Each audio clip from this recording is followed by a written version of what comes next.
Hello Internet, this is Tim Seppel, Associate Editor with Engadget.com, and we are live on stage from E3 with Albert Pinello from Microsoft. Albert, can you tell me who you are and what you do? I'm Albert. I work at Xbox. I'm actually in charge of marketing for all the consoles, including Xbox One X. Okay. So, tell me about the One X. It's smaller, somehow way more powerful, and it looks just as good as the One S. That's a great summary. Thank you.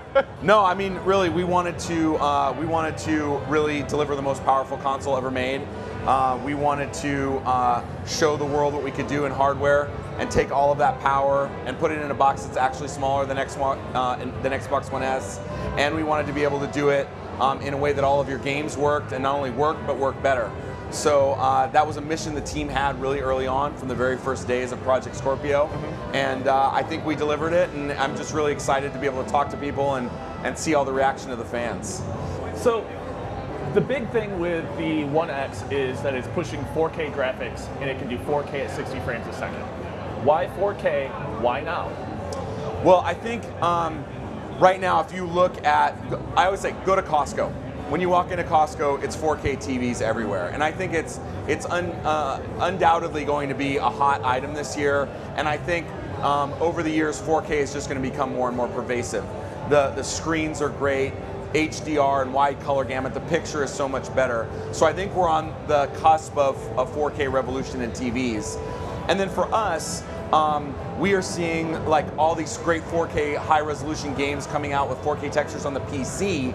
And we wanted to be able to deliver a console that enabled people to see that on the biggest, best TV in the house. So I think it's a great time in that the assets are there, the game developers are already creating assets in 4K, and prices are coming down, and consumer interest is going up in the televisions. I think there couldn't be a better year to hit a true 4K console with 4K TV adoption. Developers are just getting a handle on the current hardware of the PlayStation 4 and the Xbox One. And a couple that I've spoken with this week have said that 4K seems a little premature because it adds so much more to their workload, and the TVs aren't in place. There are 4K TVs, like you said, they're first thing you see when you walk into Costco, and the prices have come down. You can get a Vizio E-Series 55-inch for $400 and some. Yeah, that's right.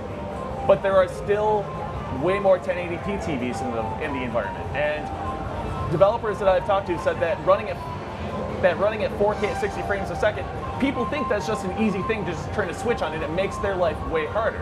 How do you respond to that? Well, I think one of the things is that we've paid a ton of attention to developers through this process. We had to take that into consideration when we built the box. In fact, so when we announced Project Scorpio, we didn't actually announce that we were building two different products. We not only were building the consumer product, but we were also building a brand new development kit just to make that exact process easier.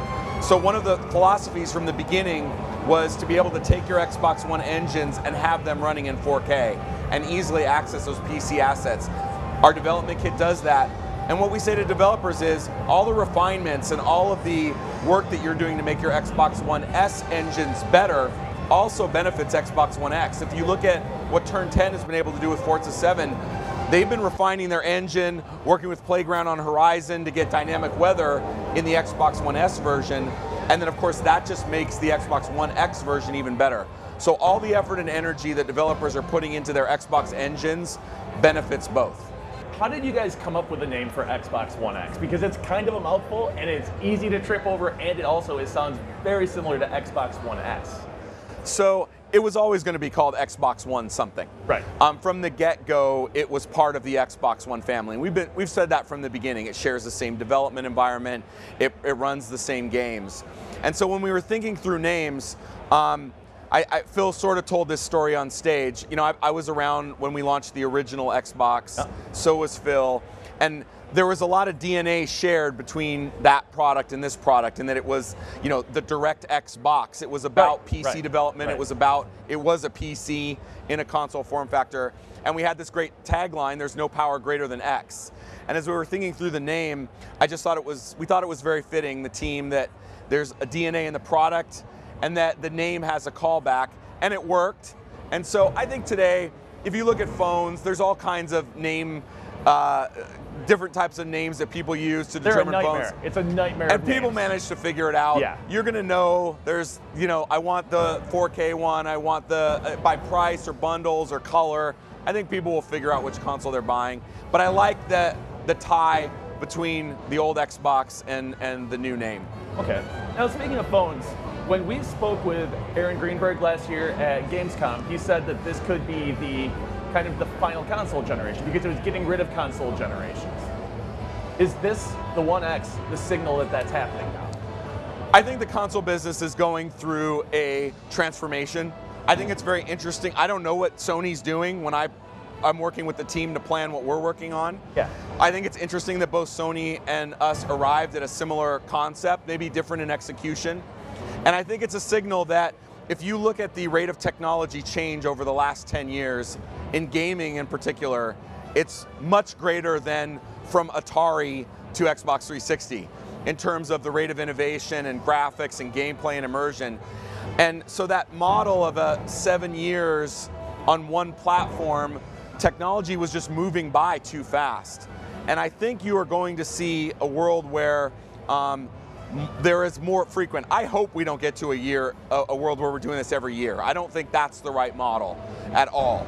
But I do think a world where we can't let technology get so far ahead that the consoles are behind. There's going to be new big moments in console leaps of technology. I don't think that goes away. But I think our commitment to 360 back compat, the announcements that we made about bringing your original Xbox games forward. Also, I'm really excited to play Crimson Skies again online. And it looks great. Okay. But I think that all talks about the fact that today people care about their games and they care about their library. And our commitment to keeping that library going forward is really important to us at Xbox. And the hardware will just be a vehicle, whether it's on PC or console, that you play those games. Thank you for joining us, Internet. Thank you for your time, Albert. No problem. And everybody else, have a great E3. Thanks.